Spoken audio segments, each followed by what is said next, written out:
Hello दोस्तों, मैं आलोक कुमार आप सभी विद्यार्थियों का स्वागत करता हूं। इस खजाना इसके ऑनलाइन प्लेटफॉर्म पे जिस तरीके से हमारा बुनियादी बैच एनसीईआरटी की चल रही है उसी को अभी कंटिन्यू करना है। इन द सेंस कि अभी हम लोग 9वीं क्लास की एनसीईआरटी को कर रहे हैं पॉलिटी का। ठीक है ना। चलिए आगे देखते हैं। अगला हमारा जो है वह संस्थाओं का कामकाज। इन द सेंस कि संस्था मतलब कैसी, पार्लियामेंट्री संस्था होगी, ठीक ना, और उसका क्या क्या काम होगा, सांसद क्या करेंगे, है नहीं, विधानसभा क्या करेगा, ये सब जो भी देश में जो संस्था बने हुए हैं उनके कामकाज के बारे में यहाँ पे पढ़ना है। देखिए इसमें क्या कह रहा है, जरा इसको एक बार देखेंगे हम लोग ढंग से, है ना। देखिए क्या कह रहा है। लोकतंत्र का मतलब लोगों द्वारा अपने शासकों का चुनाव करना भर नहीं है।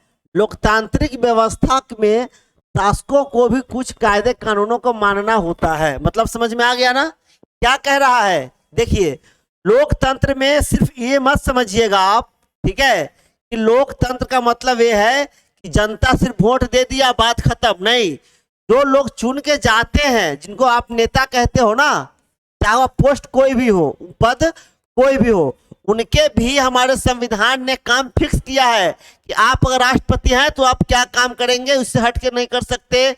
प्रधानमंत्री क्या करेंगे उससे हट के नहीं कर सकते, ठीक ना। मुख्यमंत्री क्या करेंगे उससे हट के आप नहीं कर सकते। मतलब जितने भी पोस्ट हैं उस सभी पोस्टों को उन्होंने क्या किया है, एक अस्थायी तरीके से व्यवस्था बनाया है कि आपको यह काम दिया गया है, आप यह काम करेंगे और यह काम नहीं करेंगे। फिर कह रहा है उन्हें भी संस्थाओं के साथ और संस्थाओं के भीतर ही रहकर काम करना होता है। यह अध्याय लोकतंत्र में संस्थाओं के कामकाज से संबंधित है। हम इसमें समझने का प्रयास करेंगे कि हमारे देश में किस तरह महत्वपूर्ण फैसले करके उन्हें लागू किया जाता है, ठीक है ना। फिर कह रहा है हम यह भी देखेंगे कि इन फैसलों से संबंधित विवादों को किस तरह सुलझाया जाता है। मतलब जो विवादित होता है उसको कहाँ सुलझाया जाएगा, तो न्यायपालिका में सुलझाया जाएगा। इस अध्याय में हम इन फैसलों में महत्वपूर्ण भूमिका निभाने वाली 3 संस्थाओं विधायिका, कार्यपालिका और न्यायपालिका पर क्या करेंगे, ध्यान केंद्रित करने वाले हैं। दोस्तों ये विधायिका क्या करता है, कानून बनाता है। न्यायपालिका क्या करता है, उसको, कार्यपालिका क्या करता है, उसको लागू करता है। और न्यायपालिका उस पर डिसीजन देता है कि आपने ये जो काम किया है यह संविधान से हटके है, आपने जो काम किया है यह कानून व्यवस्था से हटके है। यह एक तरीके से उस पर क्या करता है, इंक्वायरी करने का काम करता है। फिर देखिए आप पहले की कक्षाओं में इन संस्थाओं के बारे में कुछ जानकारी हासिल कर चुके होंगे। हम यहाँ उनका संक्षेप में वर्णन करके और महत्वपूर्ण सवालों पर ध्यान देंगे। हर संस्था के संबंध में हम यह प्रश्न करेंगे कि वह किस तरह के काम करती है, एक संस्था दूसरी संस्था से कैसे जुड़ी है, इनके कामों को क्या चीज कम या ज्यादा लोकतांत्रिक बनाती है। इस अध्याय का मुख्य उद्देश्य यह समझना है कि इस तरह के संस्थाएं मिलकर सरकार का काम करती है। सुना रहा है ना, सरकार का काम किस तरीके से होता है उसके बारे में कह रहा है। कई बार हम इनकी तुलना दूसरी लोकतांत्रिक व्यवस्थाओं की इसी तरह की संस्थाओं से करते हैं। इस अध्याय में हम राष्ट्रीय स्तर की सरकार के काम काज से उदाहरण देंगे। राष्ट्रीय स्तर पर भारत की सरकार को केंद्र या संघ की सरकार भी कहा जाता है। इस अध्याय को पढ़ते हुए आप अपने प्रदेश की सरकार के कामकाज के उदाहरणों पर भी नजर रख सकते हैं। देखिए इसमें क्या कह रहा है, ये कह रहा है क्या, राष्ट्रीय स्तर पर भारत सरकार। अब भारत सरकार का मतलब क्या होता है दोस्तों, देखिए 3 तरीके की मामला होगा। इसको कहेंगे हम लोग संसद कहते हैं ना, यहाँ पे क्या होता है, लोकसभा, यहाँ होता है राज्यसभा और यहाँ होता है प्रेसिडेंट। तीनों को मिला के हम कहेंगे, बात करेंगे अगर, तो कह सकते हैं ना कि केंद्र सरकार है, ठीक है, इसकी बात कर रहा है दोस्तों। देखिए फिर आगे अब कह रहा है प्रमुख राजनीतिगत फैसले किसे कैसे किए जाते हैं। प्रमुख नीतिगत फैसला, ठीक है, क्या कह रहा है, नीतिगत फैसला। 13 अगस्त एक सरकारी आदेश है। 13 अगस्त 1990 के दिन भारत सरकार ने एक आदेश जारी किया। क्लियर, इसे कार्यालय ज्ञापन कहा गया। मतलब जिस विभाग से संबंधित रहा होगा उस विभाग के बारे में कह रहा है। सभी सरकारी आदेशों की तरह इस ज्ञापन पर भी एक संख्या थी। यह आदेश उसी संख्या से जाना जाता है, OM नंबर इतना। कार्मिक जन शिकायत और पेंशन मंत्रालय के कार्मिक एवं प्रशिक्षण विभाग के एक संयुक्त सचिव ने इस आदेश पर दस्तखत किए थे। यह छोटा सा आदेश, ठीक है ना, ये छोटा सा क्या है, आदेश है। अब देखिए क्या आदेश, जरा देखते हैं। ये छोटा सा आदेश है ना, मुश्किल से एक पढ़ने का था। कितने का था? एक छोटा सा आदेश रहा होगा पढ़ने का। अगर आप इसे देखेंगे तो यह एक वैसा ही आम सर्कुलर या नोटिस लगेगा जैसे आपने स्कूल में देखे होंगे। स्कूल में देखे हो ना, नोटिस पीरियड चिपका दिया जाता है कि आज दिनांक फलना तारीख से फलना तारीख तक स्कूल बंद रहेगा, दिनांक इतना तारीख से इतना तारीख तक ये चीजें होंगी। एक नोटिस पीरियड होता है ना, एक पेपर पे रसीद पे चिपका दिया जाता है, उसी की बात कर रहा है। सरकार हर रोज विभिन्न मसलों पर सैकड़ों आदेश जारी करती है, लेकिन यह आदेश बहुत महत्वपूर्ण था और कई सालों तक विवाद का कारण बना रहा। आइए देखें कि यह निर्णय किस तरह लिया गया और इसके बाद क्या हुआ। ठीक है, फिर देखिए दोस्तों, इस सरकारी आदेश में एक प्रमुख नीतिगत फैसले की घोषणा की गई थी। इसमें कहा गया, ठीक है, इसमें क्या कहा गया देखते हैं। इसमें कहा गया कि कहा गया था भारत सरकार के सरकारी पदों और सेवाओं, भारत सरकार के सरकारी पदों और सेवाओं में 27% रिक्तियां सामाजिक एवं शैक्षणिक रूप से पिछड़े वर्ग के लिए आरक्षित होगी। अब समझ में आ गया ना, पिछड़े वर्ग मतलब देखिए दो तरीके का है। एक ओबीसी आप जानते होंगे ना, अदर बैकवर्ड कास्ट, इसमें एक और इसी में आता है दो, एक होता है ईबीसी, मतलब इसमें भी एक डाउन लेवल पे होता है। ठीक, पिछड़े वर्ग ईएसईबीसी के आरक्षित होंगे। अब तक जिन जाति समूहों को सरकार पिछड़ा जात मानती है उन्हीं का एक और नाम SEB, socially and educationally backward classes है, जिनकी एजुकेशन अभी सही तरीके से नहीं हो पाया है। ठीक ना, अब तक नौकरी में आरक्षण का लाभ केवल अनुसूचित जाति और जनजातियों को ही मिल रहा था। अब एसईबी या सामाजिक और शैक्षणिक रूप से पिछड़े वर्गों के लिए तीसरी श्रेणी तैयार की जा रही थी और इनके लिए 27% अलग कोटा तैयार किया जा रहा था। अभी तक क्या हो रहा था, ओनली एससी और ओनली एसटी को हम रिजर्वेशन की बात कर रहे थे, लेकिन अब ओबीसी की बात कर रहा है। ठीक, ओबीसी और ईबीसी में भी रिजर्वेशन की बात की जाएगी। अन्य लोग इन 27% नौकरियों के लिए प्रतियोगिता नहीं कर सकते थे। ठीक है ना, देखिए आगे क्या कह रहा है। निर्णय करने वाले अब कौन कौन लोग होते हैं जरा देखते हैं। इस ज्ञापन को जारी करने का फैसला किसने किया होगा? ठीक, किसने किया होगा? सीधी सी बात है, सरकार। ठीक, फिर कह रहा है जाहिर है अकेले उस व्यक्ति ने इतना बड़ा फैसला नहीं किया होगा जिसके हस्ताक्षर उस दस्तावेज पर थे। वह अपने मंत्री द्वारा दिए गए निर्देशों को लागू करने वाला अधिकारी था। अब समझ में आ गया ना, मंत्री मतलब मंत्री कहाँ बैठेगा? जहां सरकार बैठेगी, यानी सरकार होंगी। फिर देख लीजिए, कार्मिक और प्रशिक्षण विभाग के मंत्री ने भी खुद यह निर्णय नहीं किया होगा। आप अनुमान लगा सकते हैं इतने बड़े निर्णय में देश के सभी प्रमुख अधिकारी शामिल रहे होंगे। आपने पिछली कक्षा में इनमें से कुछ के बारे में पहले ही पढ़ लिया होगा। अब एक बार फिर इन प्रमुख बिंदुओं पर सरसरी नजर डालते हैं। ठीक है दोस्तों, चलिए देखते हैं इसमें क्या क्या कह रहा है।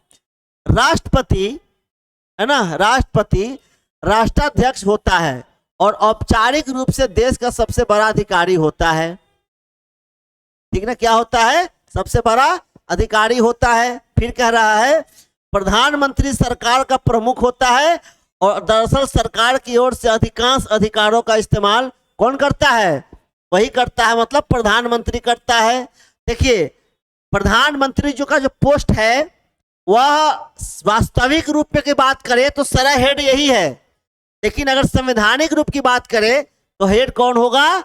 ये होगा। ठीक ना, राष्ट्रपति होंगे। चलिए आगे देखते हैं। अब कह रहा है कि प्रधानमंत्री की सिफारिश पर राष्ट्रपति अन्य मंत्रियों को नियुक्त करता है। अब समझ में आया? जैसे यहां समझ सकते हैं आप। देखिए, मैं एक बिल्डिंग बना रहा हूं, यहाँ एक बिल्डिंग बना रहा हूं, यहाँ है राष्ट्रपति। कौन है? राष्ट्रपति को यहाँ बैठा दीजिए, यहाँ बैठाइए लोकसभा, है ना, और यहाँ बैठाइए राज्यसभा। दोस्तों यही है ना ढांचा। चलिए, अब प्रत्येक 5 साल पे क्या होता है? चुनाव किसका? लोकसभा का। जिस राजनीति पार्टी को टोटल वोटों का 50+1 सीटें प्राप्त होती है, वह राजनीति पार्टी क्या करता है? लिस्ट तैयार करता है और राष्ट्रपति के पास जाता है, और जिस डेट को राष्ट्रपति प्रधानमंत्री की शपथ दिलवा देता है, उस डेट से सरकार शुरू। क्या कह रहा है? अब अदर मंत्रियों की जो बहाली होती है वह राष्ट्रपति के करते हैं, किसके बेस पे? प्रधानमंत्री के अनुशंसा पे, प्रधानमंत्री के सहमति पे। देखिए, इनमें इनसे बनने वाले मंत्रिमंडल की बैठकों में ही राजकाज से जुड़े अधिकार निर्णय लिए जाते हैं। संसद के 2 सदन होते हैं, लोकसभा और राज्यसभा। देखिए दोस्तों ना, यहाँ लोकसभा है और यहाँ राज्यसभा है, 2 बिल्डिंग है ना। प्रधानमंत्री को लोकसभा के सदस्यों के बहुमत का समर्थन हासिल होना जरूरी है। मतलब प्रत्येक 5 साल पर किसका चुनाव हो रहा है? लोकसभा का।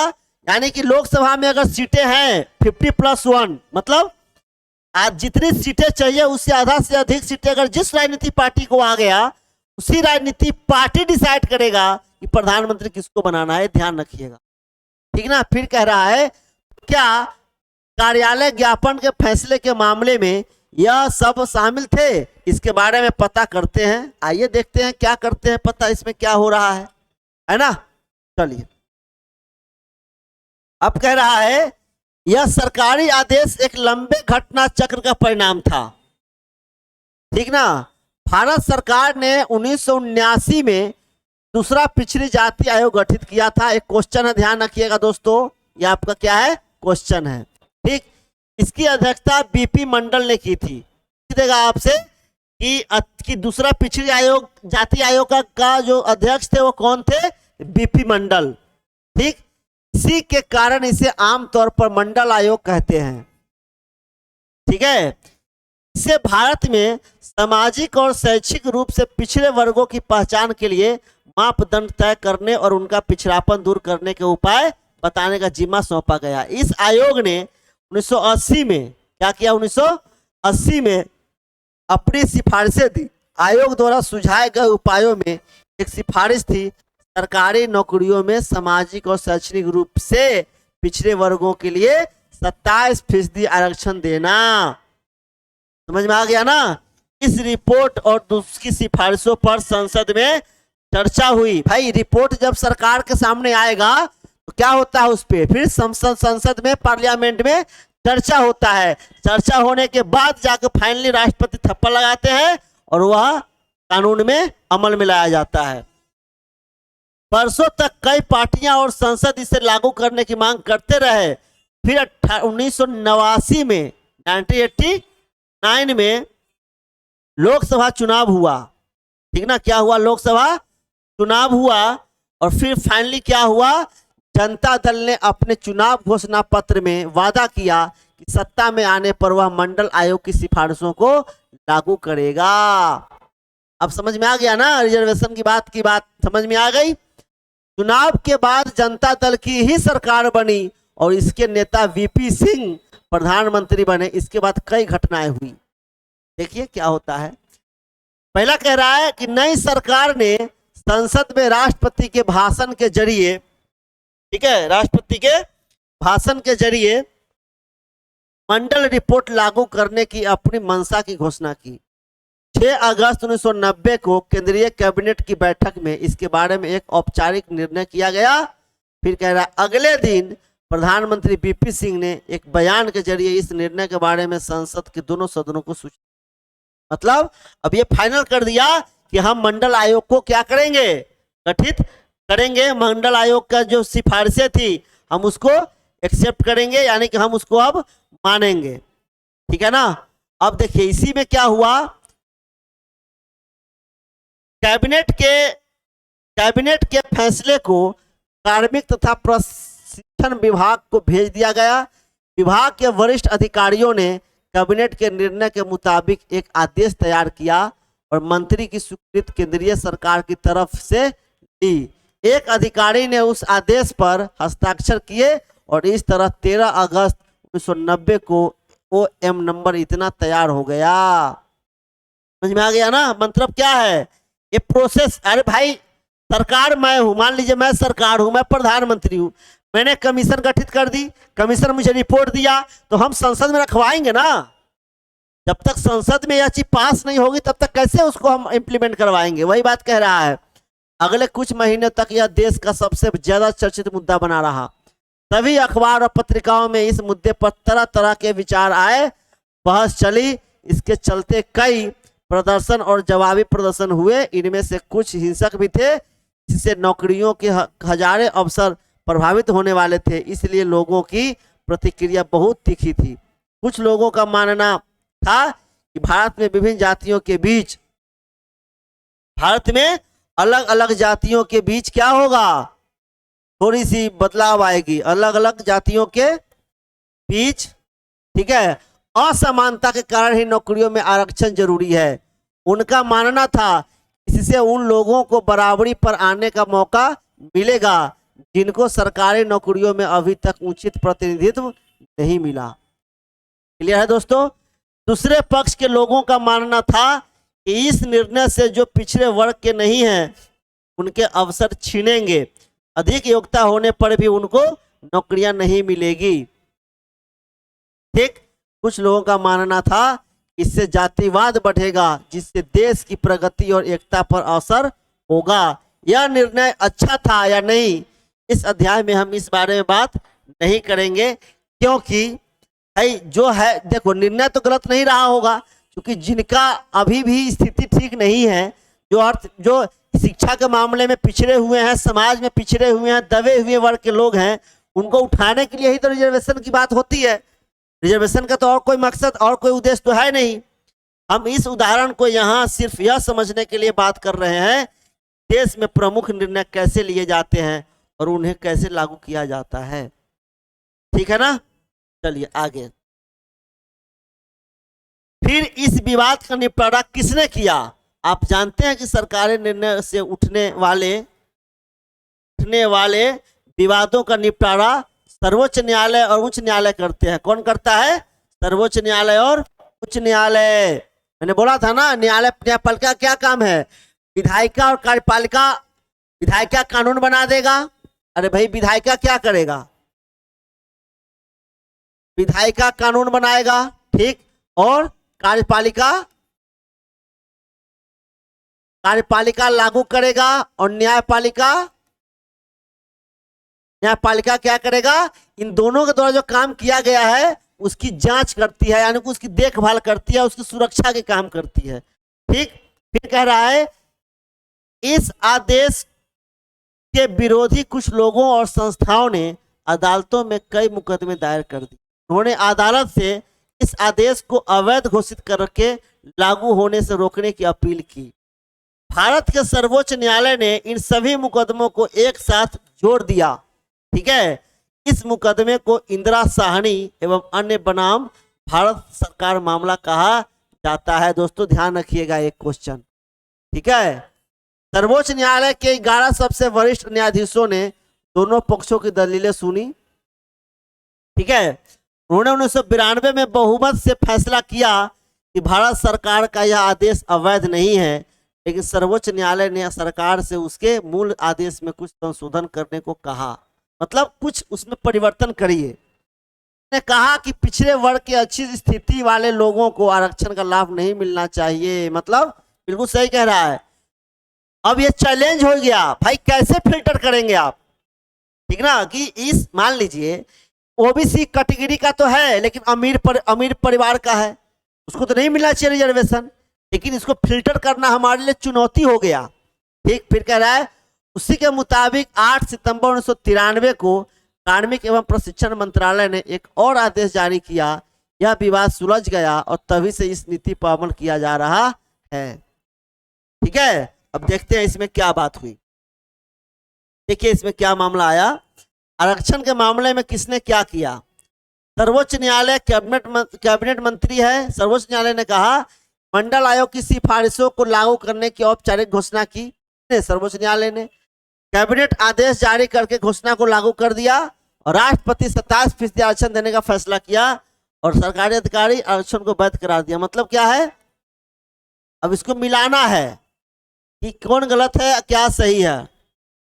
किसी व्यक्ति ने क्या कहा, देखिए, मंडल आयोग की सिफारिशों को लागू करने की औपचारिक घोषणा की। किसने कर दी औपचारिक घोषणा? किसने किया होगा? सर्वोच्च न्यायालय ने किया होगा। आदेश जारी करके घोषणा को लागू किया किसने? आदेश राष्ट्रपति देगा।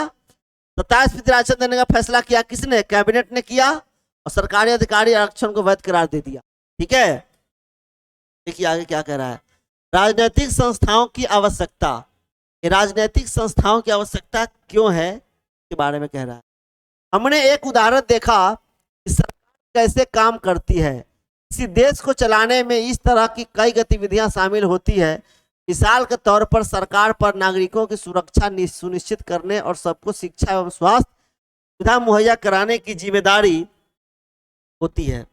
वह कर इकट्ठा करती है, कौन? सरकार, और इसे सेना, पुलिस तथा विकास कार्यक्रमों पर खर्च करती है। कौन? सरकार। सरकार क्या करती है? टैक्स जिसको कहते हो ना, टैक्स। अरे सरकार खर्च कहाँ से करती है? टैक्स आपसे लेती है, वही पैसा तो खर्च करती है। वह विभिन्न कल्याणकारी योजनाएं बनाकर उन्हें लागू करती है।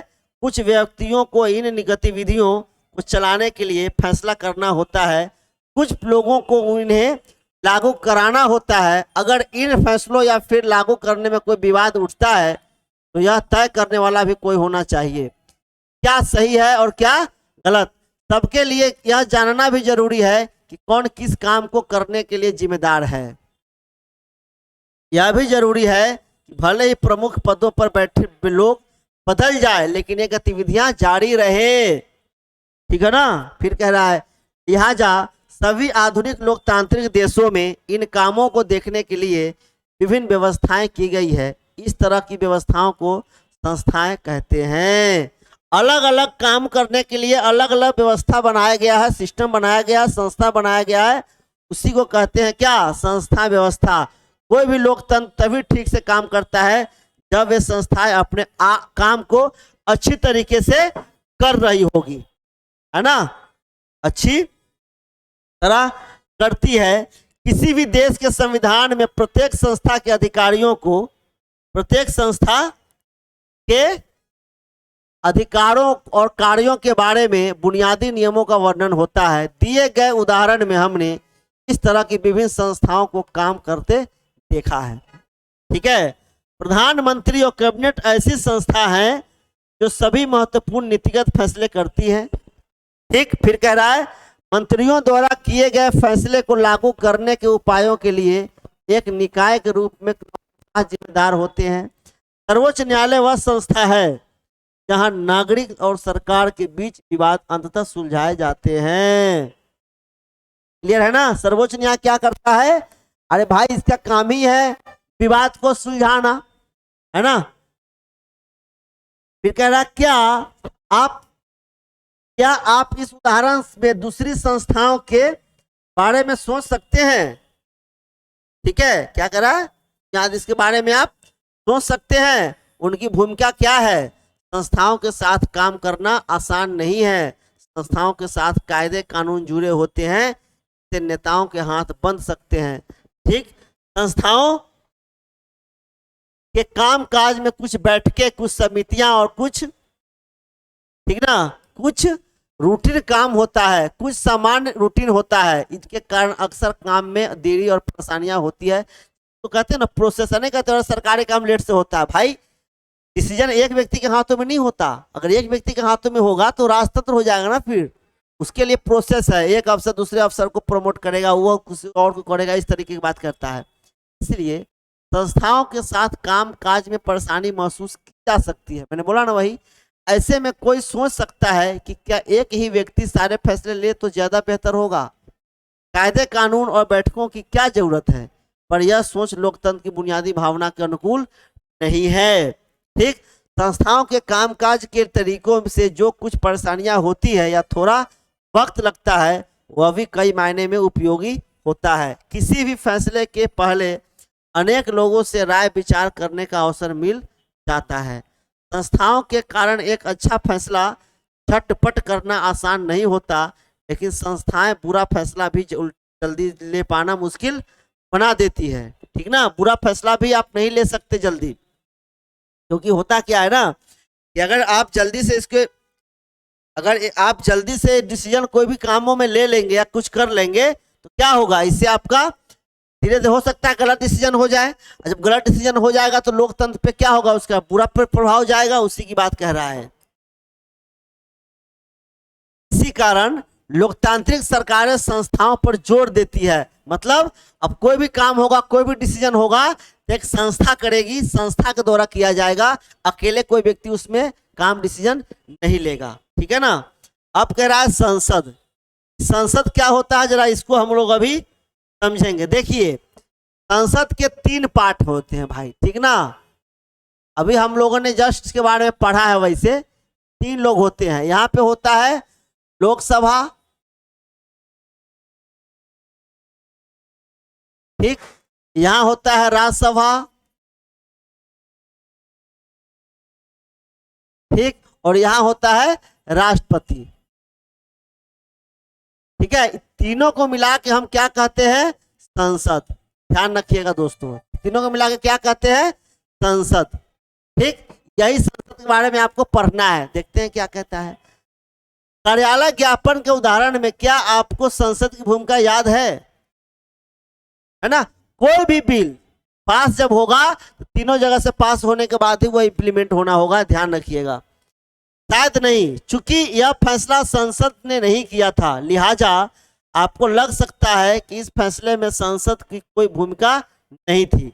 लेकिन पहले हम कुछ घटनाओं पर नजर डालकर देखते हैं, क्या उनमें संसद का कहीं कोई जिक्र था। हम उन्हें निम्नलिखित वाक्यों को पूरा करके याद करने की कोशिश करते हैं। ठीक, देखते हैं। मंडल आयोग की रिपोर्ट पर चर्चा हुई थी। भारत के राष्ट्रपति ने इसका जिक्र किया था। प्रधानमंत्री ने क्या किया, देखते हैं। यह फैसला सीधे संसद में नहीं किया गया था, लेकिन इस रिपोर्ट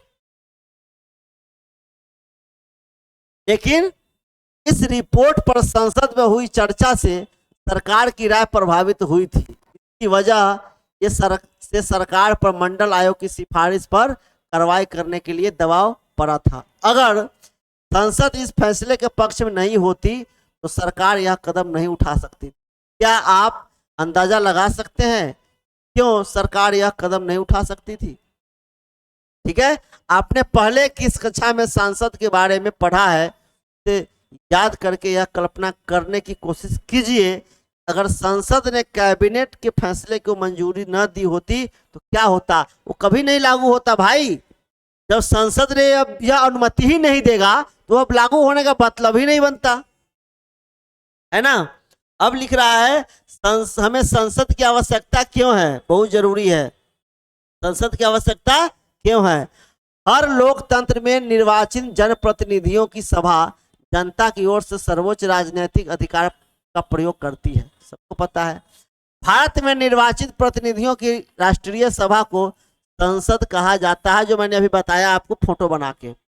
राज्य स्तर पर इसे विधानसभा कहते हैं। अब देखिए यहाँ पे अगर हम लोग राज्य की बात करें तो इसमें भी 3 तरीके का मामला होगा, है ना। एक क्या होगा, विधानसभा, और ये क्या होगा, विधान परिषद। बीच में क्या होगा, राज्यपाल। तीनों को अगर हम मिला देते हैं तो क्या कहते हैं, विधान मंडल, है ना दोस्तों। अब यहाँ पे क्या है, ये जो मामला है यह राज्य के लिए काम करेगा। इन द सेंस किसके लिए काम करेगा, राज्य के लिए, है ना। जैसे कि यूपी है, बिहार है, दिल्ली है, पंजाब है, उस राज्य के लिए करेगा। लेकिन जैसे ही ये संसद वाला मामला निकल के आ जाएगा, कौन सी मामला, ये संसद वाला, ठीक है, ये वाला, यह पूरे केंद्र के लिए काम करेगा। दोस्तों ध्यान रखिएगा, किसके लिए, भारत के लिए, पूरे भारत के लिए काम करेगा। ये पूरे भारत के लिए काम करेगा और ये राज्य के लिए काम करेगा। ठीक है, अलग अलग देशों में इनके नाम अलग अलग हो सकते हैं, पर हर लोकतंत्र में निर्वाचित प्रतिनिधियों की सभा होती है। यह जनता की ओर से कई तरह के राजनीतिक अधिकार का प्रयोग करती है। जनता की ओर से बात कह रहा है। देखिए क्या कह रहा है, किसी भी नंबर 1 पे, किसी भी देश में कानून बनाने का सबसे बड़ा अधिकार संसद को होता है। कानून बनाने या विधि निर्माण का यह काम इतना महत्वपूर्ण होता है कि इन सभाओं को विधायिका कहते हैं। क्या कहते हैं? विधायिका। दुनिया भर की संसदें नए कानून बना सकती है, मौजूदा कानूनों में संशोधन कर सकती है या मौजूदा कानून को खत्म कर की जगह नए कानून बना सकती है। यह काम किसका होता है? विधायिका का। ठीक है ना दोस्तों। चलिए अब कह रहा है कि दूसरा नंबर पे क्या कह रहा है, दुनिया भर में संसद सरकार चलाने वालों को नियंत्रित करने के लिए कुछ अधिकारों का प्रयोग करती है। भारत जैसे देश में उसे सीधा और पूर्ण नियंत्रण हासिल है। संसद के पूर्ण समर्थन की स्थिति में ही सरकार चलाने वाले फैसले कर सकते हैं। क्या कह रहा है? संसद की पूर्ण समर्थन मतलब लोकसभा, राज्यसभा और प्रेसिडेंट तीनों की सहमति जब होगी तभी जाके यह कोई काम होगा। दोस्तों ध्यान रखिएगा, सरकार के हर पैसे पर संसद का नियंत्रण होता है। मतलब तीनों, है ना, याद रहेगा ना। हाँ, अधिकांश देशों में संसद की मंजूरी के बाद ही ठीक सार्वजनिक पैसे की खर्च किया जा सकता है। सार्वजनिक मसलों और किसी देश की राष्ट्रीय नीति पर चर्चा और बहस के लिए संसद ही सर्वोच्च संघ है। संसद किसी मामले में सूचना मांग सकता है। मतलब सर्वोच्च ताकत किसके हाथों में है? संसद के हाथों में है दोस्तों। अब लिख कह रहा है संसद के 2 सदन, मैंने बताया ना, लोकसभा और राज्यसभा। अब पढ़ते हैं क्या मामला है इसका। 2 सदन की बात कर रहा है, मतलब लोकसभा पहला बिल्डिंग और सेकेंड बिल्डिंग कौन होगा? राज्यसभा। दोस्तों ध्यान रखिएगा, ठीक है, क्योंकि आधुनिक लोकतंत्रों में संसद बड़ी महत्वपूर्ण भूमिका निभाती है। ठीक, लिहाजा अधिकांश बड़े देशों ने संसद की भूमिका और अधिकारों को 2 हिस्सों में बांट दिया है। इन्हें चेंबर या सदन कहते हैं। पहले सदन के सदस्य आमतौर से सीधे जनता द्वारा चुने जाते हैं और जनता की ओर से असली अधिकारों का प्रयोग करते हैं। दूसरे सदन के सदस्य अमूमन परोक्ष रूप से चुने जाते हैं और कुछ विशेष काम करते हैं। दूसरे सदन का सामान्य काम विभिन्न राज्य, क्षेत्र और संघीय इकाइयों के हितों की निगरानी करना है। हमारे देश में संसद के 2 सदन हैं। दोनों सदनों में एक को राज्यसभा और दूसरे को लोकसभा के नाम से जाना जाता है। हमने बताया ना, लोकसभा एक को राज्यसभा। भारत का राष्ट्रपति संसद का हिस्सा होता है। ये जो राष्ट्रपति है, कौन? राष्ट्रपति। तीनों को अगर मिला देंगे, राष्ट्रपति, लोकसभा और राज्यसभा, तब क्या कहेंगे हम इसको?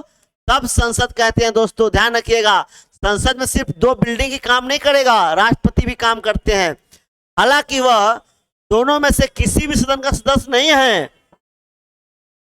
राष्ट्रपति जो होता है न तो लोकसभा का सदस्य होगा न राज्यसभा का सदस्य होगा, लेकिन राष्ट्रपति के साथ मिलके ही हम संसद कह सकते हैं। ध्यान रखिएगा, क्योंकि संसद का शब्द कह देंगे तीनों ऑटोमेटिक आ जाएगा। हालांकि वह दोनों में से किसी का सदस्य नहीं होता, इसलिए संसद के फैसले राष्ट्रपति की मंजूरी के बाद ही लागू होता है। मतलब समझ में आ गया ना, संसद का जो फैसला है वह राष्ट्रपति मंजूरी जब दे देगा तभी जाकर वह लागू होगा, अदरवाइज लागू नहीं होगा। अब कह रहा है आपने पिछली कक्षाओं में भारतीय संसद के बारे में पढ़ा। अध्याय 4 से आपको पता चल गया कि लोकसभा का चुनाव कैसे होता है। समझ में आ गया ना। अब संसद के दोनों सदनों के गठन में प्रमुख अंतर को याद करते हैं। इन मामलों में लोकसभा और राज्यसभा के बारे में अलग अलग जवाब दीजिएगा। देखिए क्या कह रहा है, कुल सदस्यों की संख्या कितनी होती है, कहाँ का? अगर लोकसभा की बात करेंगे कितना होगा? 552 है, बट 545 प्रेजेंट टाइम में होता है। ठीक है, 545 यानी कि चुनाव तो होता है 543 का ही, 2 जो होते हैं एंग्लो इंडियन होते हैं। ठीक है, कहाँ के लिए? लोकसभा के लिए। सदस्यों को कौन चुनता है? आम जनता चुनता है। इसका कार्यकाल कितना दिन का होता है? 5 साल का होता है। क्या सदन को हमेशा के लिए भंग किया जा सकता है या वो अस्थायी है? लोकसभा को भंग कर सकते हैं। दोस्तों ध्यान रखिएगा, भंग होगा, कौन होगा? लोकसभा होगा, राज्यसभा भंग नहीं होगा, ध्यान रखना आपको, ठीक ना। चलिए आगे, अब कह रहा है लोकसभा बनाम राज्यसभा, लोकसभा बनाम राज्यसभा। पढ़िए क्या कहता है, दोनों सदनों में से अधिक प्रभावशाली कौन है? राज्यसभा को कभी कभी अपर हाउस और लोकसभा को लोअर हाउस कहा जाता है। ध्यान रखिएगा दोस्तों, यहाँ पे मैंने बताया ना, लोकसभा और राज्यसभा, लोकसभा को क्या कहेंगे? लोअर हाउस, और इसको अपर हाउस। दोस्तों ध्यान रखिएगा, ठीक ना। इसका यह मतलब नहीं है कि राज्यसभा लोकसभा से ज्यादा प्रभावशाली होती है, यह महज बोलचाल की पुरानी शैली है और हमारे संविधान में यह भाषा इस्तेमाल नहीं की गई। हमारे संविधान में राज्यों के संबंध में राज्यसभा को कुछ विशेष अधिकार दिए गए हैं, लेकिन अधिकतर मसलों पर सर्वोच्च अधिकार लोकसभा के पास ही है। देखते हैं क्या क्या अधिकार दिया गया, ठीक ना। एक नंबर पे देखिए, किसी भी सामान्य कानून को पारित करने के लिए दोनों सदनों की जरूरत होती है, ठीक। अब देखिए यहाँ पे क्या कह रहा है, दोनों सदन मतलब लोकसभा और राज्यसभा और प्रेसिडेंट, मतलब लोकसभा से पास होने के बाद कहाँ जाएगा? राज्यसभा में जाएगा, और राज्यसभा से पास होने के बाद कहाँ जाएगा? वो प्रेसिडेंट के पास जाएगा, तब जाके वह कोई कानून होगा, वह इंप्लीमेंट होगा, लागू होगा। लेकिन अगर दोनों सदनों के बीच कोई मतभेद हो तो अंतिम फैसला दोनों के संयुक्त अधिवेशन में किया जाता है। बिल पे डिपेंड करेगा दोस्तों, ध्यान रखिएगा। फिर कह रहा है इसमें दोनों सदनों के सदस्य एक साथ बैठते हैं। सदस्यों की संख्या अधिक होने के कारण इस तरह की बैठक में क्या होता है? इस तरह की बैठक में लोकसभा के विचार को प्राथमिकता मिलने की संभावना रहती है, ठीक ना। लोकसभा के विचारों की, लोकसभा पैसे के मामले में अधिक अधिकारों का प्रयोग करती है, जो होता है ना मनी बिल, वो हमेशा लोकसभा में होगा। लोकसभा में सरकार का बजट या पैसे से संबंधित कोई कानून पारित हो जाए तो राज्यसभा उसे खारिज नहीं कर सकती, मतलब समझिए पास ही है। राज्यसभा उसे पारित करने में केवल 14 दिनों की देरी कर सकती है या उसमें संशोधन के सुझाव दे सकती है। यह लोकसभा का अधिकार है कि वह उन सुझावों को माने या न माने। अगर लगता है राज्यसभा अगर 14 दिन तक नोटिस, अगर उन्होंने उसको रखने का अधिकार है, 14 दिन के बाद स्वतः पास मान लिया जाता है लोकसभा के द्वारा। अगर लगता है राज्यसभा को कि नहीं इसमें कुछ संशोधन करने की जरूरत है, ठीक, सुझाव देगा। अब लोकसभा पे डिपेंड है कि उसको मानना है या नहीं मानना है, वो बाध्य नहीं होगा, ठीक है ना। अब आते हैं तीसरा नंबर पे। सबसे बड़ी बात तो यह है कि लोकसभा मंत्री परिषद को नियंत्रित करती है। सिर्फ वही व्यक्ति प्रधानमंत्री बन सकता है जिसे लोकसभा में बहुमत हासिल हो, ठीक है ना। अगर आधे से अधिक लोकसभा सदस्य यह कह दे कि उन्हें मंत्री परिषद पर विश्वास नहीं है, प्रधानमंत्री समेत सभी मंत्रियों को पद छोड़ना होगा। राज्यसभा को यह अधिकार हासिल नहीं है। मतलब समझ में आ रहा है ना क्या कह रहा है?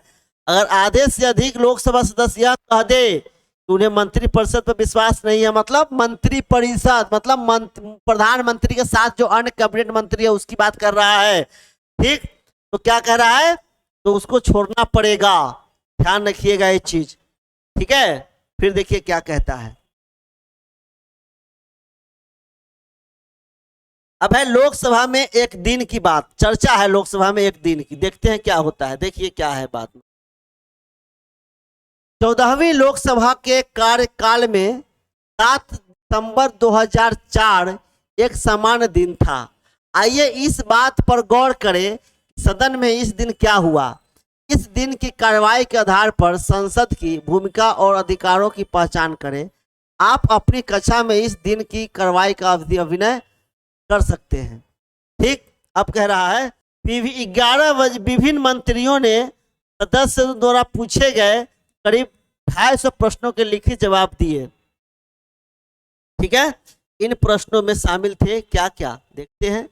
कश्मीर के आतंकवादी समूहों से बातचीत के बारे में सरकार की नीति क्या है। देखिए विपक्ष जो होता है वह क्वेश्चन पूछता है आपसे। जब आप मंत्री रहेंगे ना, जब आप मंत्री बनेंगे कैबिनेट मंत्री, तो जो लोग होते हैं सदस्य उसके, वो आपसे क्वेश्चन पूछते हैं। पुलिस और आम लोगों द्वारा अनुसूचित जनजातियों के खिलाफ किए गए अत्याचारों का आंकड़ा बताइए। फिर पूछता है बड़ी कंपनियों द्वारा दवाएं अत्यधिक महंगी किए जाने के बारे में सरकार क्या कर रही है, उसके बारे में उससे क्वेश्चन पूछा जा रहा है। फिर 12 बजे देखिए क्या हो रहा है। 12 बजे क्या हो रहा है, ढेर सारे सरकारी दस्तावेज चर्चा के लिए पेश किए गए, इन दस्तावेजों में शामिल थे क्या, उससे क्वेश्चन पूछा जाएगा। भारत तिब्बत सीमा पुलिस बल में नियुक्ति के नियम पे क्वेश्चन पूछा जाता है। Indian institute of technology Kharagpur की वार्षिक रिपोर्ट पे बताइए क्या है। राष्ट्रीय इस्पात निगम लिमिटेड विशाखापट्टनम और लेखा जोखा, इस सब के बारे में पूछा जाता है। फिर कह रहा है पूर्वोत्तर क्षेत्र के निकाय विकास मंत्री ने पूर्वोत्तर परिषद को पुनर्जीवित करने के बारे में बयान दिया, क्या दिया, उसके बारे में ये पूछा जाएगा। रेल राज्य मंत्री ने एक वक्तव्य देकर बताया कि स्वीकृत रेल बजट के अतिरिक्त रेलवे को और अनुदान की जरूरत है। मतलब जितना उसको दिया गया है मंत्रियों को, रेल मंत्री को, उससे और भी ज्यादा फंड लेने की उसकी आवश्यकता है। मानव संसाधन विकास मंत्री ने अल्पसंख्यक शैक्षिक संस्थान विधेयक 2004 के लिए राष्ट्रीय आयोग की घोषणा की। उन्होंने यह भी स्पष्ट किया इसके लिए सरकार को अध्यादेश क्यों लाना पड़ा। ठीक है, कई सदस्यों ने 12:14 की घटना है, कई सदस्यों ने कुछ मुद्दों को उठाया जिनमें शामिल थे तहलका मामले में कुछ नेताओं के खिलाफ मामले दर्ज करने में केंद्रीय अन्वेषण ब्यूरो सीबीआई जिसको कहते हो ना, सीबीआई का प्रतिरोधात्मक रवैया क्या रहा, वो भी जवाब देना पड़ेगा। संविधान में एक आधिकारिक भाषा के रूप में राजस्थानी को शामिल करने की क्या जरूरत है वो बताना होगा। आंध्र प्रदेश के किसानों और कृषि मजदूरों की बीमा मतलब नीतियों के नवीनीकरण की आवश्यकता क्यों है। देखिए ये कह रहा है कि सुबह से शाम तक का क्या क्या टाइमिंग है, क्या क्या करने का, इस सब चीज के बारे में यहाँ पे बताया हुआ है आपको, है ना। किस तरीके से आप क्वेश्चन पूछ सकते हैं इसके बारे में बता रहा है, देख रहे हैं ना।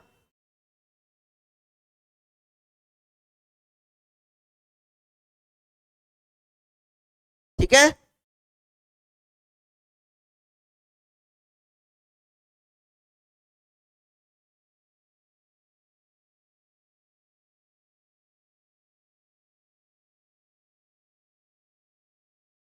ठीक है दोस्तों, चलिए अब आगे देखते हैं इसके बारे में क्या कह रहा है।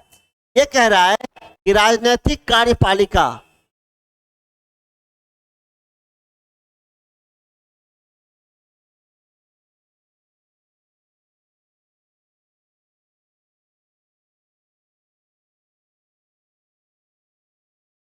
ठीक है, क्या कह रहा है, राजनैतिक कार्यपालिका के बारे में कुछ कह रहा है। जरा इसको हम लोग अभी देखते हैं। सबसे पहले आपको मैंने बताया था कि 3 बात याद है ना, क्या बताया था, कार्यपालिका, फिर बताया था विधायिका, है ना, फिर बताया था न्यायपालिका, न्यायपालिका, है ना। 3 चीज हम लोगों ने इस पे डिबेट कर चुका हूं, अच्छे से बता चुका हूं। देखिए आगे क्या कह रहा है। क्या आपको उस सरकारी आदेश की कहानी याद है जिससे हमने इस अध्याय की शुरुआत की थी। हमने पाया कि जिस व्यक्ति ने इस दस्तावेज पर हस्ताक्षर किए थे उसने यह फैसला नहीं किया था, वह केवल एक नीतिगत फैसले को लागू कर रहा था जिसे किसी और ने किया था। हमने यह फैसला करने में प्रधानमंत्री की भूमिका देखी थी, लेकिन हम यह भी जानते हैं कि अगर उन्हें लोकसभा का समर्थन नहीं होता तो यह फैसला नहीं कर सकते थे। मतलब लोकसभा के समर्थन से ही वह फैसला होगा। इस अर्थ में वे सिर्फ संसद की मर्जी को लागू कर सक रहे थे। इसी तरह किसी भी सरकार के विभिन्न स्तरों पर हमें ऐसे अधिकारी मिलते हैं जो रोजमर्रा के फैसले करते हैं, लेकिन यह नहीं कहा जा सकता कि वे जनता के द्वारा दिए गए सबसे बड़े अधिकारों का इस रूप में इस्तेमाल कर रहे हैं। इन सभी अधिकारियों को सामूहिक रूप से कार्यपालिका के रूप में जाना जाता है। किसके रूप में जाना जाता है, कार्यपालिका को लागू करवाने वाले बड़ी होते हैं, ठीक ना।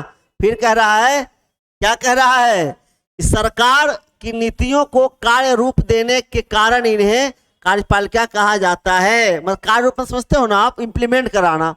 इस तरह जब हम सरकार के बारे में बात करते हैं तो हमारा तात्पर्य आमतौर पर कार्यपालिका से ही होता है। अब कह रहा है राजनैतिक और अस्थायी कार्यपालिका। किसी लोकतांत्रिक देश में कार्यपालिका के दो हिस्से होते हैं। जनता द्वारा खास अवधि तक के लिए निर्वाचित लोगों को राजनीतिक कार्यपालिका कहते हैं। ये राजनीतिक व्यक्ति होते हैं जो बड़े फैसले करते हैं। दूसरी ओर जिन्हें लंबे समय के लिए नियुक्त किया जाता है उन्हें अस्थायी कार्यपालिका या प्रशासनिक सेवक कहते हैं, है ना। लोक सेवाओं में काम करने वाले लोगों को सिविल सर्वेंट या नौकरशाह कहते हैं। वे सत्ताधारी पार्टी के बदलने के बावजूद अपने पदों पर बने रहते हैं। भाई बदल तो नेता जाएगा ना, अफसर क्यों बदलेगा, वो तो रहेगा ही। ये अधिकारी राजनीतिक कार्यपालिका के तहत काम करते हैं और रोजमर्रा के प्रशासन में उनकी सहायता करते हैं। क्या आप कार्यालय ज्ञापन के मामले में राजनीतिक और गैर राजनीतिक कार्यपालिका की भूमिका बता सकते हैं? आप पूछ सकते हैं कि राजनीतिक कार्यपालक को गैर राजनीतिक कार्यपालक से ज्यादा अधिकार क्यों होते हैं? मंत्री किसी नौकरशाह से ज्यादा प्रभावशाली क्यों होता है? नौकरशाह अमूमन अधिक शिक्षित होता है और उसे विषय की अधिक महारत और जानकारी होती है। वित्त मंत्रालय में काम करने वाले सलाहकारों को अर्थशास्त्र की जानकारी वित्त मंत्री से ज्यादा हो सकती है। बिल्कुल ठीक। कभी कभी मंत्रियों को अपने मंत्रालय के अधीनस्थ मामलों की तकनीकी जानकारी बहुत कम हो सकती है। अरे भाई मंत्री को जानकारी होता कहाँ है? तो इक्का दुक्का कोई ऐसा है तो है, नहीं तो जनरली तो होता नहीं है। वो तो उसके सचिव होते हैं, आईएएस ऑफिसर होते हैं, है नहीं। आप ही लोग में से सिलेक्ट होंगे तो बनेंगे सचिव विभाग का, तो वही अपडेट करते रहता है मंत्री को कि भाई साहब आपको ये बोलना है सर, यही बोलिएगा। फिर कह रहा है रक्षा उद्योग, स्वास्थ्य, विज्ञान और प्रौद्योगिकी, खान आदि मंत्रालयों में ऐसा होना आम बात है। फिर इन मामलों में अंतिम निर्णय करने का अधिकार मंत्रियों को क्यों है? ठीक है ना। फिर कह रहा है इसकी वजह बहुत सीधी है। किसी भी लोकतंत्र, क्या है, किसी भी लोकतंत्र में लोगों की इच्छा सर्वोपरि होती है। समझ में आ गया ना। लोग की जो इच्छा वो क्या है, सर्वोपरि है। मंत्री लोगों द्वारा चुना गया होता है और इस तरह से जनता की ओर से उनकी इच्छाओं को लागू करने का अधिकार होता है। वह अपने फैसले के नतीजों के लिए लोगों के प्रति जिम्मेदार होता है। इसी वजह से मंत्री ही सारे फैसले करता है। मंत्री ही उस ढांचे और उद्देश्यों को तय करता है जिसमें नीतिगत फैसले किए जाते हैं। इसी मंत्री से अपने मंत्रालय के मामलों का विशेषज्ञ होने की कतई उम्मीद नहीं की जाती। सभी तकनीकी मामलों पर मंत्री विशेषज्ञों की सलाह देता है, लेकिन विशेषज्ञ अक्सर अलग राय रखते हैं या फिर वे एक से अधिक विकल्प मंत्री के सामने पेश करते हैं। मंत्री अपने उद्देश्यों के मुताबिक ही निर्णय लेता है। मंत्री क्या करता है, जो उनका मेन मोटिव होता है, जो उद्देश्य होता है, उसी के अकॉर्डिंग क्या करता है, वो डिसीजन लेता है। ठीक है ना। चलिए आगे देखते हैं। अब कह रहा है दरअसल ऐसा हर बड़े संगठन में होता है। बिल्कुल होता है। जो पूरे मामलों को भली भांति समझते हैं वे ही सबसे महत्वपूर्ण फैसले करते हैं। विशेषज्ञ नहीं करते। विशेषज्ञ रास्ता बता सकते हैं, लेकिन व्यापक नजरिया रखने वाला व्यक्ति ही मंजिल के बारे में फैसला करता है। लोकतंत्र में निर्वाचित मंत्री इसी व्यापक नजरिए वाले व्यक्ति की भूमिका आता है। दोस्तों ध्यान से पढ़िएगा, समझिएगा। अब कह रहा है मंत्री, प्रधानमंत्री और मंत्री परिषद। मंत्री परिषद समझते हो ना, मंत्रियों का ग्रुप। क्या होता है, मंत्रियों का ग्रुप। इस देश में प्रधानमंत्री सबसे महत्वपूर्ण राजनीतिक संस्था है, सबको पता है। फिर भी प्रधानमंत्री के लिए कोई प्रत्यक्ष चुनाव नहीं होता। ठीक। जो लोकसभा के सदस्य चुन के आते हैं उन्हीं में से एक व्यक्ति को प्रधानमंत्री नॉमिनेट किया जाता है, जो सत्ता पक्ष का होता है। प्रधानमंत्री को नियुक्त करते हैं राष्ट्रपति करते हैं, ठीक ना। लेकिन राष्ट्रपति अपनी मर्जी से किसी को प्रधानमंत्री नियुक्त नहीं कर सकते। राष्ट्रपति लोकसभा में बहुमत वाली पार्टी या पार्टियों के गठबंधन के नेता को ही प्रधानमंत्री नियुक्त करता है। अगर किसी एक पार्टी या गठबंधन को बहुमत हासिल नहीं होता तो राष्ट्रपति उसी व्यक्ति को, राष्ट्रपति है ना, क्या करता है, उसी व्यक्ति को प्रधानमंत्री के रूप में नियुक्त करता है जिससे सदन में बहुमत हासिल होने की संभावना होती है ना। समझ में आ गया बातें। फिर कह रहा है प्रधानमंत्री का कार्यकाल तय नहीं होता भाई। राष्ट्रपति को लगता है कि अब सत्य, क्या उसमें स्पष्ट लिखा है कि राष्ट्रपति अपनी इच्छा अनुसार कभी बर्खास्त कर सकता है, बट जब तक लोकसभा में अगर बहुमत है उस राजनीतिक पार्टी का, राष्ट्रपति प्रधानमंत्री को पद से नहीं हटा सकता। वह तब तक अपने पद पर रहता है जब तक वह पार्टी या गठबंधन का नेता होता है। आया ना समझ में जो लिखा मैंने बोला। प्रधानमंत्री को नियुक्त करने के बाद राष्ट्रपति प्रधानमंत्री की सलाह पर दूसरे मंत्रियों को नियुक्त करते हैं। मंत्री अमूमन उसी पार्टी का गठबंधन के होते हैं तो लोकसभा में बहुमत हासिल हो। प्रधानमंत्री मंत्रियों का चयन के लिए स्वतंत्र होता है बशर्ते वे संसद का सदस्य हो। ठीक ना, मतलब संसद कह रहा है, यानी लोकसभा का भी हो सकता है, राज्यसभा का भी सदस्य हो सकता है, तो उसको प्रधानमंत्री क्या करेगा, मंत्री नियुक्त करवा सकता है। ठीक। फिर कह रहा है कभी कभी ऐसे व्यक्तियों को भी मंत्री बनाया जा सकता है जो संसद का सदस्य नहीं हो, लेकिन क्या करना होगा, उसको 6 महीना से पहले उस सदन का मेंबर बनना पड़ेगा। लेकिन उस व्यक्ति का मंत्री बनने के 6 महीने के भीतर, लिखा है ना, संसद के दोनों सदनों में से किसी एक सदन का सदस्य चुन जाना चाहिए। अगर चुना जाएगा तभी वह कंटिन्यू रहेगा, अदरवाइज मामला उसका खत्म समझा जाएगा, है ना। चलिए अब इसमें क्या कह रहा है, मंत्री परिषद उस निकाय या सरकारी नाम है, ठीक ना। मंत्री परिषद क्या है, उस सरकारी का निकाय का सरकारी नाम है जिसमें सारे मंत्री होते हैं। इसमें अमूमन विभिन्न स्तरों के 60 से 80 मंत्री होते हैं। कैबिनेट मंत्री अमूमन सत्ताधारी पार्टी या गठबंधन की पार्टियों के वरिष्ठ नेता होते हैं। ये प्रमुख मंत्रालयों के प्रभारी होते हैं। कैबिनेट मंत्री मंत्री परिषद के नाम पर फैसले करने के लिए बैठक करते हैं। इस तरह कैबिनेट मंत्री परिषद का शीर्ष समूह होता है। इसमें करीब 20 मंत्री होते हैं। कितना मंत्री होता है, 20। स्वतंत्र प्रभार वाले मंत्री या राज्य मंत्री अमूमन छोटे मंत्रालयों के प्रभावी होते हैं। वे विशेष रूप से आमंत्रित किए जाने पर ही कैबिनेट की बैठकों में भाग लेते हैं। जैसे ये कैबिनेट मंत्री को मदद करने के लिए बनाए जाते हैं। बेसिकली ये समझिए, राज्य मंत्री विभाग के कैबिनेट मंत्रियों से जुड़े होते हैं, उनकी सहायता करते हैं, मदद करने के लिए होते हैं। सारे मंत्रियों के लिए नियमित रूप से मिलकर हर बात पर चर्चा करना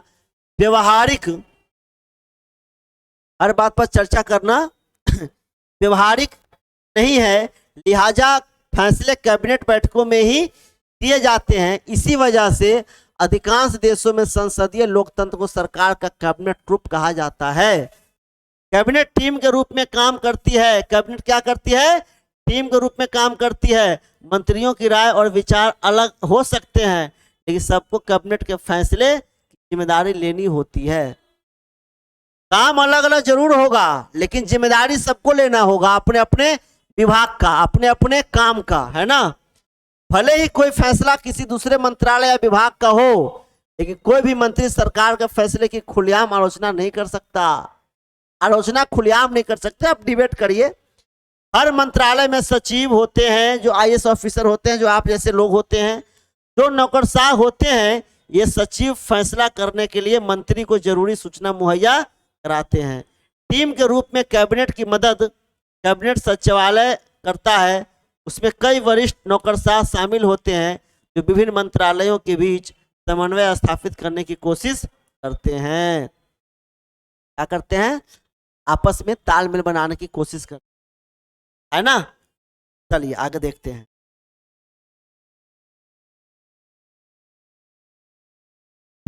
अब कह रहा है प्रधानमंत्री के अधिकार। प्रधानमंत्री क्या क्या अधिकार है जरा उसको देख ले एक बार, है ना।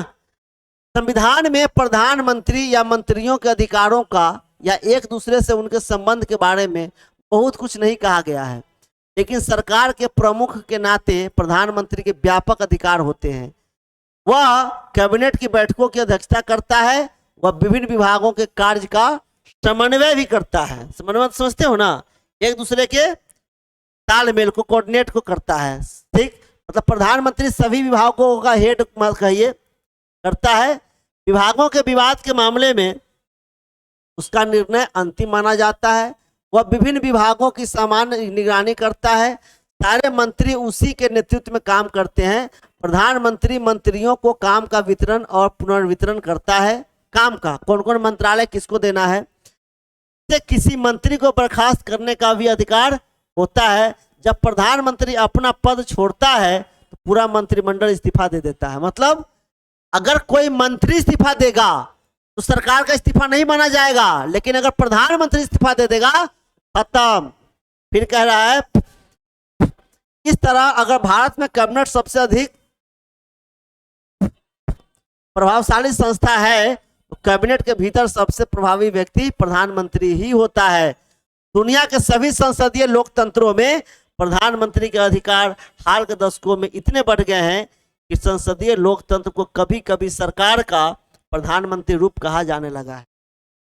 राजनीति में राजनीतिक दलों पार्टियों की भूमिका बढ़ने के साथ ही प्रधानमंत्री पार्टी के जरिए कैबिनेट और संसद को नियंत्रित करने लगा है। ठीक है। मीडिया राजनीति मीडिया ठीक है आपको पार्टियों के वरिष्ठ नेताओं के बीच प्रतिस्पर्धा के रूप में पेश करके इस रुझान में अपना योगदान करती है। भारत में भी हमने प्रधानमंत्री के पास ही सारे अधिकार सीमित करने की प्रवृत्ति देखी है। भारत के पहले प्रधानमंत्री जवाहरलाल नेहरू ने ढेर सारे अधिकारों का इस्तेमाल किया क्योंकि उनका जनता पर बहुत अधिक प्रभाव था। इंदिरा गांधी भी कैबिनेट के अपने सहयोगियों की तुलना में बहुत ज्यादा प्रभावशाली थी। जाहिर है कि किसी प्रधानमंत्री का अधिकार उस पद पर बैठे व्यक्ति के व्यक्तित्व पर भी निर्भर करता है कि वह व्यक्ति कैसा है ना, व्यक्तित्व पर भी डिपेंड करता है। लेकिन आज के वर्षों में भारत में गठबंधन की राजनीति के आभार से प्रधानमंत्री के अधिकार कुछ हद तक सीमित हुए हैं।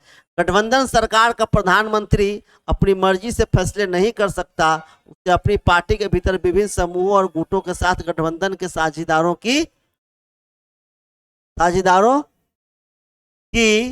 राय भी माननी होती है। इसके अलावा उसे गठबंधन के साझेदारों और दूसरी पार्टियों के विचारों स्थितियों को भी देखना होता है। भाई इतनी आसान नहीं होता, विरोधी पार्टी को भी देखना है। गठबंधन में अगर है तो उसके साथ जो पार्टी जुड़ा है उसकी विचार क्या है उसको भी देखना है।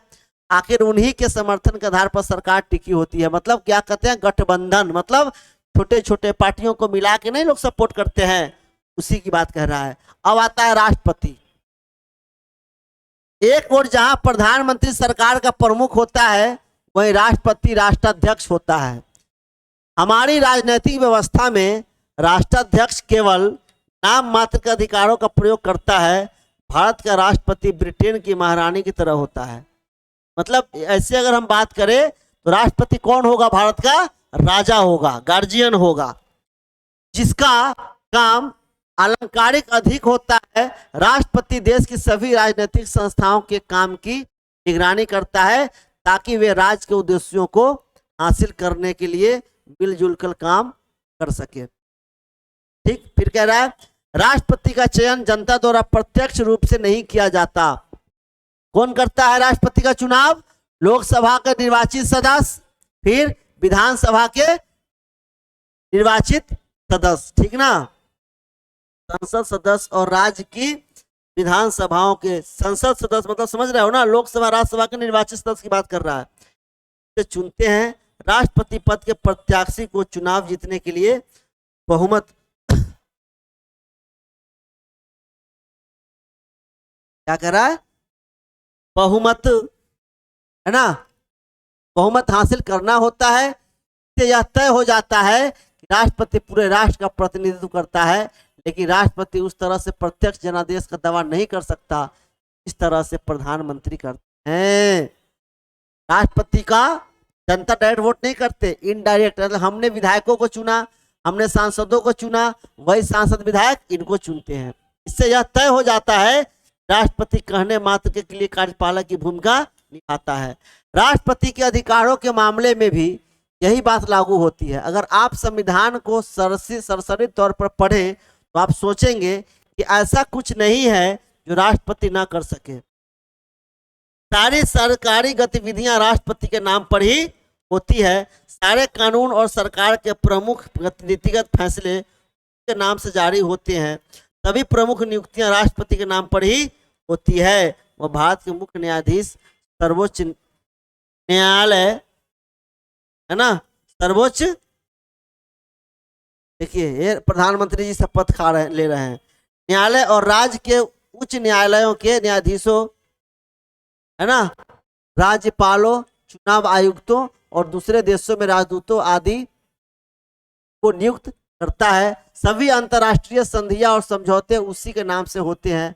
भारत के रक्षा बलों का सुप्रीम कमांडर राष्ट्रपति होता है। किसका? जल सेना है ना, थल सेना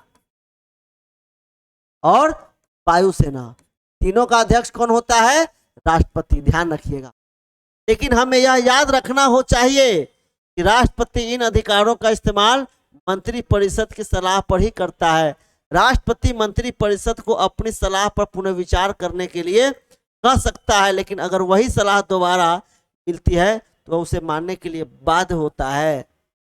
मतलब कोई विधेयक अगर लेके आप जाते हैं राष्ट्रपति के पास, लोकसभा राज्यसभा से पास हो गया तो राष्ट्रपति के पास जाएगा, राष्ट्रपति पुनः विचार के लिए लौटा सकता है। अगर लौटाता है हूबहू वही विधेयक दोबारा अगर राष्ट्रपति के पास पहुंच जाता है तो राष्ट्रपति मजबूर है थप्पा लगाने के लिए। इसी प्रकार संसद द्वारा पारित कोई विधेयक राष्ट्रपति की मंजूरी के बाद ही कानून बनता है। ठीक ना? अगर राष्ट्रपति चाहे तो उसे कुछ समय के लिए रोक सकता है। वह विधेयक पर पुनर्विचार के लिए उसे संसद में वापस भेज सकता है। लेकिन अगर संसद दोबारा विधेयक पारित करती है, अगर संसद दोबारा विधेयक पारित करती है, ठीक, तो उसे उस पर हस्ताक्षर क्या होगा? करना ही पड़ेगा। तो आप सोच रहे होंगे कि राष्ट्रपति करता क्या है? क्या वह अपने विवेक से भी कुछ कर सकता है क्या? एक महत्वपूर्ण चीज है जो उसे स्वविवेक से करनी चाहिए। प्रधानमंत्री की नियुक्ति। जब कोई पार्टी या गठबंधन चुनाव में बहुमत हासिल कर लेता है तो राष्ट्रपति के पास कोई विकल्प नहीं होता, उसे लोकसभा में बहुमत वाली पार्टी या गठबंधन के नेता को प्रधानमंत्री नियुक्त करना होता है। मैंने बताया था अभी कुछ देर पहले, लोकसभा का चुनाव होगा, आधे से अधिक सीट जिस राजनीतिक पार्टी के पास चला जाएगा वह राजनीतिक पार्टी क्या करेगा? राष्ट्रपति के पास जाएगा और प्रधानमंत्री का राष्ट्रपति शपथ दिलवा देंगे। अगर किसी को स्पष्ट बहुमत नहीं मिला तो छोटे छोटे पार्टियों को मिला के भी सीटें पुरा लीजिए, राष्ट्रपति उसको शपथ दिलवा देंगे। जब किसी पार्टी या गठबंधन को लोकसभा में बहुमत हासिल नहीं होता है, जो मैं बोला वही कह रहा है, तो राष्ट्रपति अपने विवेक से काम लेता है। एक टर्म कंडीशन ये भी है, अगर किसी पार्टी को पूर्ण बहुमत नहीं मिला, पहली मुद्दा। दूसरा कि कोई छोटा मोटा पार्टी उसमें नहीं मिला तो क्या होगा? फिर चुनाव होने की प्रक्रिया हो जाएगी। उसमें राष्ट्रपति अपने विवेक का प्रयोग करते हैं और ये कहते हैं सबसे ज्यादा जिसकी सीट आई है उस व्यक्ति को बुलाते हैं और कहते हैं कि आप सरकार बना लीजिए और 1 महीना के अंदर आप संसद को प्रूफ कर दीजिए कि हाँ हमारे पास इतना सीट है। समझ में आ रहा है ना? वह ऐसे नेता को नियुक्त करता है जो उसकी राय में लोकसभा में बहुमत जुटा सकता है, कह रहा है। दोस्तों ध्यान रखिएगा, ठीक। ऐसे मामले में राष्ट्रपति नवनियुक्त प्रधानमंत्री से एक तय समय के भीतर लोकसभा में बहुमत साबित करने के लिए ठीक 1 महीने का टाइम देता है। वैसे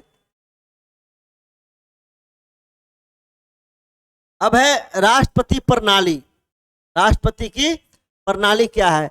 दुनिया में हर जगह राष्ट्रपति भारत की तरह औपचारिक शासनाध्यक्ष नहीं होता। दुनिया के अनेक देशों में राष्ट्रपति राष्ट्राध्यक्ष भी होता है और सरकार का मुखिया भी। अमेरिका राष्ट्रपति इस तरह के राष्ट्रपति का जाना माना उदाहरण है।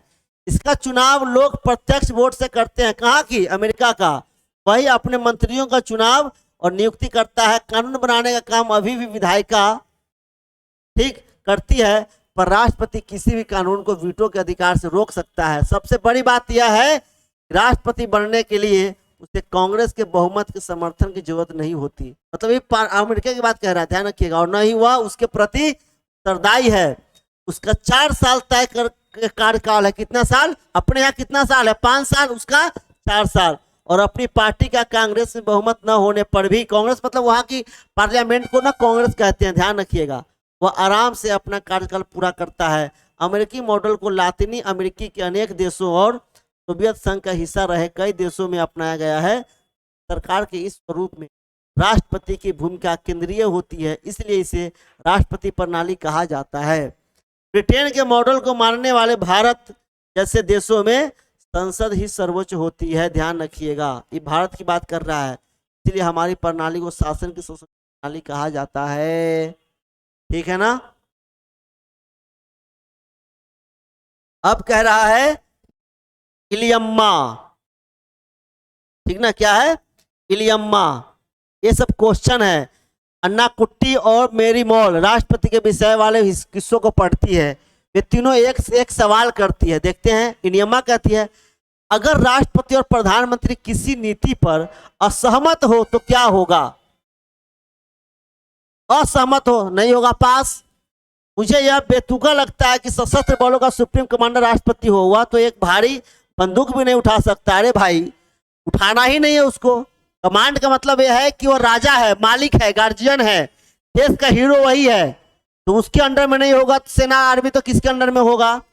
मेरा सवाल है कि अगर असली अधिकार प्रधानमंत्री के पास ही है तो राष्ट्रपति की जरूरत की क्या है। भाई देखिए, राष्ट्रपति की जरूरत है, क्योंकि जब तक आप किसी को सुपीरियर नहीं बनाएंगे ना तब तक देश का विकास नहीं होगा। और राष्ट्रपति देश का हीरो है, सुपीरियर है ना। आगे देखते हैं, न्यायपालिका पढ़ते हैं, फिर आगे क्लियर समझ में आ जाएगा। न्यायपालिका को देखते हैं क्या कह रहा है। क्या है न्यायपालिका। इस बार भी हम सरकारी आदेश की उसी कहानी पर लौटते हैं जिससे हमें शुरुआत की थी। इस बार हम कहानी को याद नहीं करेंगे, बस यह कल्पना करेंगे कि यह कहानी कितनी अलग हो सकती थी। याद कीजिए कि इस कहानी का उस समय संतोषजनक अंत तो हो गया जब सर्वोच्च न्यायालय ने फैसला सुनाया। इसे किसी ने स्वीकार कर लिया। कल्पना कीजिए कि निम्नलिखित परिस्थितियों में क्या होता है। देश में सर्वोच्च न्यायालय जैसा कुछ नहीं होता।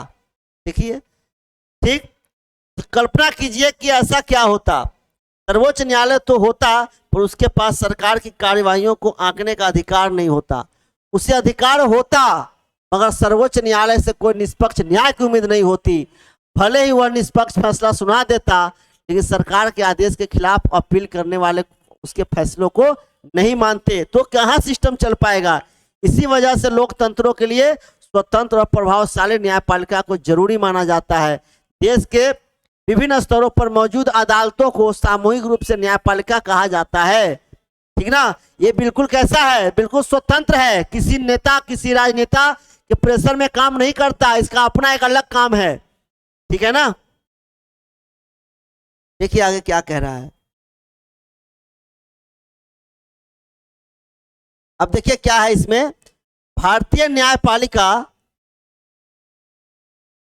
न्यायपालिका में पूरे देश के लिए सर्वोच्च न्यायालय, राज्यों में उच्च न्यायालय, जिला न्यायालय और स्थानीय स्तर के न्यायालय होते हैं। देखिए, सबसे पहले है सुप्रीम कोर्ट, उसके नीचे है हाई कोर्ट और उसके नीचे है डिस्ट्रिक्ट कोर्ट या अधीनस्थ न्यायालय आप कह सकते हैं।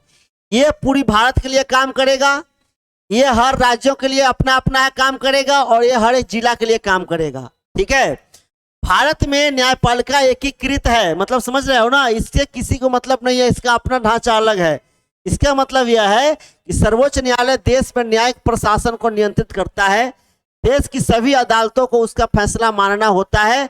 वह इनमें से किसी भी विवाद की सुनवाई कर सकता है। किसी भी तरीके के विवाद की सुनवाई क्या कर सकता है, वो कर सकता है। जैसे डिस्ट्रिक्ट कोर्ट का होगा, है ना, डिस्ट्रिक्ट कोर्ट का हो या हाई कोर्ट का हो या सुप्रीम कोर्ट का हो।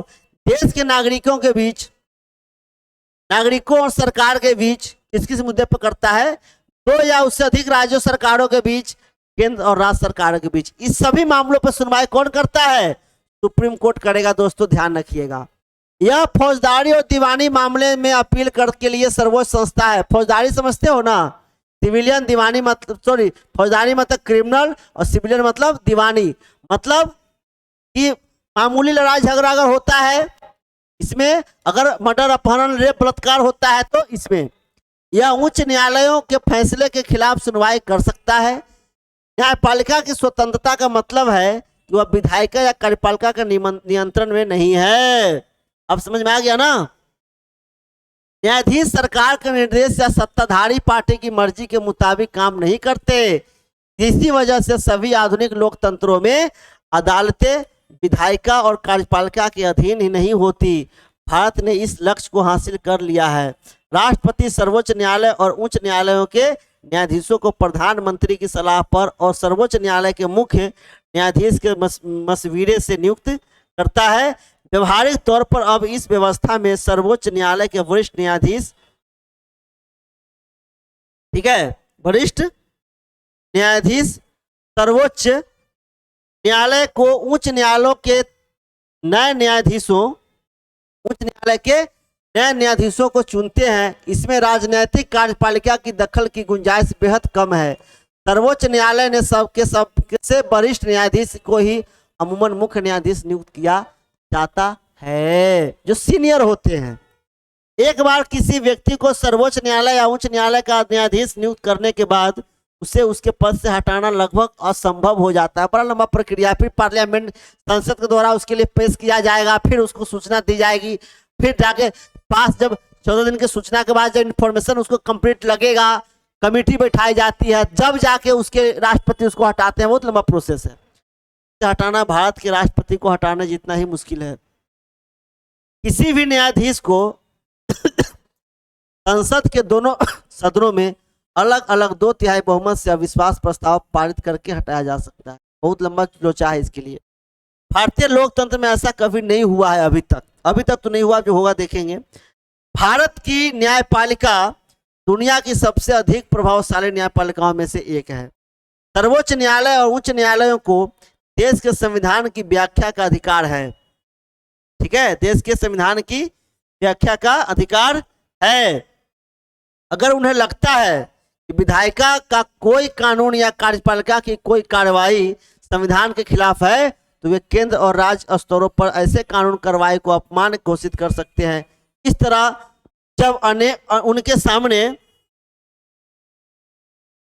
जब उनके सामने किसी कानून या कार्यपालिका की कार्रवाई को चुनौती मिलती है ना, तो वे उसकी संवैधानिक वैधता तय करते हैं। इसे न्यायिक समीक्षा के रूप में जाना जाता है। भारत के सर्वोच्च न्यायालय ने यह भी फैसला दिया है कि संसद संविधान के मूलभूत सिद्धांतों को बदल ही नहीं सकती। ये कौन कहता है? न्यायपालिका कहता है।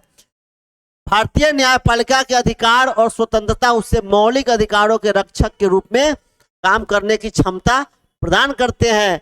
हम नागरिकों के अधिकार वाले अध्याय में देखेंगे कि नागरिकों को संविधान से मिले अपने अधिकारों के उल्लंघन के मामले में इंसाफ पाने के लिए अदालतों में जाने का अधिकार है। मैंने पढ़ाया था ना, मौलिक अधिकार का हनन अगर होता है, पहुंचिए कहाँ? न्यायपालिका डायरेक्ट, कोई दिक्कत नहीं। सुप्रीम कोर्ट पहुंचिए ना, कोई दिक्कत नहीं है। ठीक है। हाल के वर्षों में अदालतों ने सार्वजनिक हित और मानवाधिकारों के संरक्षण के लिए विभिन्न फैसले और निर्देश दिए हैं। सरकार की कार्यवाहियों से जनहित को ठेस पहुंचने की स्थिति में कोई भी अदालत जा सकता है। इसे जनहित याचिका कहते हैं। अदालतें सरकार को निर्णय करने की शक्ति के दुरुपयोग से रोकने के लिए हस्तक्षेप की बात करता है। किसकी बात करता है? हस्तक्षेप करती है। वे सरकारी अधिकारियों को भ्रष्ट आचरण से रोकती है। इस वजह से लोगों के बीच न्यायपालिका को काफी विश्वास हासिल हुआ है। अंत में लोगों का विश्वास अगर कहीं है तो न्यायपालिका से है। दोस्तों ध्यान रखिएगा, जिस दिन न्यायपालिका विधायिका के अंदर में काम करना शुरू कर देगा, जिस दिन न्यायपालिका करप्ट हो जाएगा, जिस दिन न्यायपालिका भ्रष्टाचार होने लगेगी, ध्यान रखिएगा, लोकतंत्र उसी दिन खत्म हो जाएगा। ठीक है, चलिए अब आगे देखते हैं। अभी आपका क्वेश्चन है, क्वेश्चन करना है आपको, है ना। अब है गठबंधन सरकार, ये सब क्या होता है जरा इसके बारे में अभी हम लोग कर लेते हैं। देखिए, मैंने बताया था ना, दो पार्टियों अगर आपस में मिलके अगर सरकार बनाती है तो गठबंधन कहते हैं। कार्यपालिका मतलब विधायिका के द्वारा बनाए गए कानूनों को लागू अगर करवाना है तो कार्यपालिका कहलाता है। सरकार मतलब क्या? जिन संस्था, वो संस्था जो क्या करता है, कानून बनाए और लागू करवाए, ठीक, जनता के हितों के लिए, और जितने भी संसाधन है उसको प्रोवाइड करवाए जनता के हित के लिए काम करे, उसको सरकार कहते हैं। न्यायपालिका क्या करता है, या न्यायपालिका जो है देश के क्या है, कानून के अंदर जो विवादित है, मतलब आप वही काम कर सकते हैं जो कानून के अंदर है, आप वही कर सकते हैं जो नियम कानून संविधान कहता है। अगर उससे हटके कोई काम अगर करते हैं तो न्यायपालिका आपको रोकने का काम करता है, विधायिका कानून बनाने का काम करता है। अब कार्यालय ज्ञापन मतलब क्या है, ये अधिकारी द्वारा एक लेटर होता है जो सरकार के फैसले या नीति के बाद लागू की जाती है।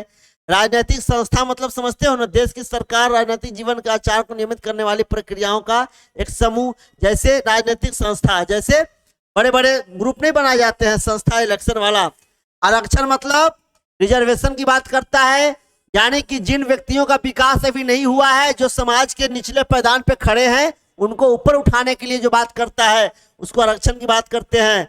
अब कहता है राज्य, क्या कहता है दोस्तों, राज्य। राज्य का क्या काम होता है, जिसकी एक अपनी क्षेत्र हो, देखिए निश्चित क्षेत्र हो, राजनीतिक इकाई हो, जिसके पास संगठित सरकार हो, घरेलू तथा विदेश नीतियों को बनाने का अधिकार हो। सरकारें बदल सकती है पर राज्य बना रहता है, जो राज्य है वही रहेगा। भाई सरकार आएंगे जाएंगे, लोग आएंगे जाएंगे उसमें, लेकिन देश रहनी चाहिए, राज्य रहना चाहिए। ठीक है दोस्तों, ये सब चला हमारा चीजें है। अब आगे कहता है, अगर आपको भारत का राष्ट्रपति चुना जाए तो आपका निम्नलिखित में से कौन सा फैसला खुद कर सकते हैं। आपकी पसंद के व्यक्ति को प्रधानमंत्री चुन सकते हैं। अरे भाई अपनी पसंद के व्यक्ति को कैसे चुन लीजिएगा आप, इसकी सरकार जिसकी लोकसभा में सीटें होंगी उसी व्यक्ति को चुनेंगे ना। लोकसभा में बहुमत वाले प्रधानमंत्री को उसके पद से हटा सकते हैं। जब तक लोकसभा में बहुमत प्राप्त है आप हटा नहीं सकते प्रधानमंत्री को अपने पद से। दोनों सदनों द्वारा पारित विधेयक पर पुनर्विचार के लिए कह सकते हैं, कह सकते हैं, ये आपका अधिकार क्षेत्र में आता है। मंत्रिपरिषद में अपनी संसद के नेता का चयन कर सकते हैं, आप तो नहीं कर सकते। वो प्रधानमंत्री के सलाह पे मंत्रियों का, प्रधानमंत्री के सलाह पे अन्य मंत्रियों की बहाली राष्ट्रपति करेगा, अपने मन से नहीं कर सकते आप, ये ध्यान रखिएगा दोस्तों, है ना। अब है एक क्वेश्चन है आपका, इस तरह क्या है आपका क्वेश्चन है, ये आपको क्वेश्चन करना है, ठीक है ना। क्या है आपका क्वेश्चन है, सारे आपको क्वेश्चन हैं, सारे आपके सवाल हैं, सारे सवाल आपको करने हैं। अब आता है अगला जो चैप्टर हमारा है लोकतांत्रिक अधिकार, इसको हम लोग करते हैं अगली क्लास में। तब तक के लिए ओके बाय, थैंक यू।